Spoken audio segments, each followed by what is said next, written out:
No this you are killing a man.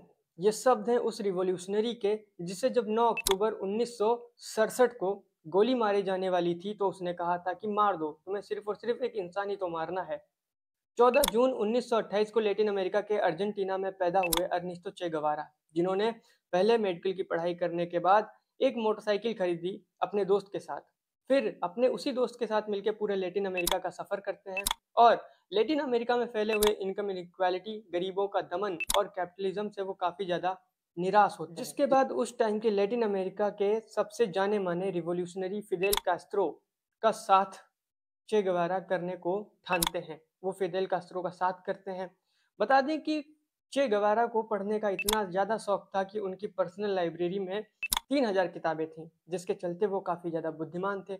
उनकी बुद्धिमत्ता को देखते हुए फिदेल कास्त्रो चे गवारा को अपने गुट में शामिल कर लेते हैं और उनको बहुत ही अहम जिम्मेदारियां दे दी जाती हैं। फिर चे गवारा पीछे मुड़ के नहीं देखते हैं और फिदेल कैस्ट्रो के साथ मिलके वो क्रांतिकारी बन जाते हैं, जिसके बाद वो फिदेल कैस्ट्रो के गुट के साथ मिलके कई सारी जंगें लड़ते हैं। किताबों के साथ साथ अब गवारा की दोस्ती हथियारों से भी हो चुकी थी। आगे चल के 1959 में क्यूबा में बटिस्टा की सरकार को उखाड़कर फेंक दिया जाता है। चे गवारा और फिदेल कास्ट्रो मिलके क्यूबा में एक नई सरकार का गठन करते हैं, एक कम्युनिस्ट सरकार।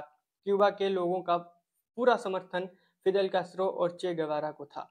फिदेल कास्ट्रो क्यूबा के नए प्रधानमंत्री बन जाते हैं और दूसरी तरफ चे गवारा को इंडस्ट्रियल मिनिस्टर बना दिया जाता है और साथ साथ क्यूबन नेशनल बैंक का प्रेसिडेंट भी बना दिया जाता है। फिदेल कास्ट्रो सोच रहे थे कि अब चे गवारा उनके साथ मिलके क्यूबा की सरकार चलाएंगे, लेकिन फिदेल कास्ट्रो की लड़ाई सिर्फ और सिर्फ क्यूबा में फैली हुई इनइक्वालिटी और कैपिटलिज्म के खिलाफ नहीं था।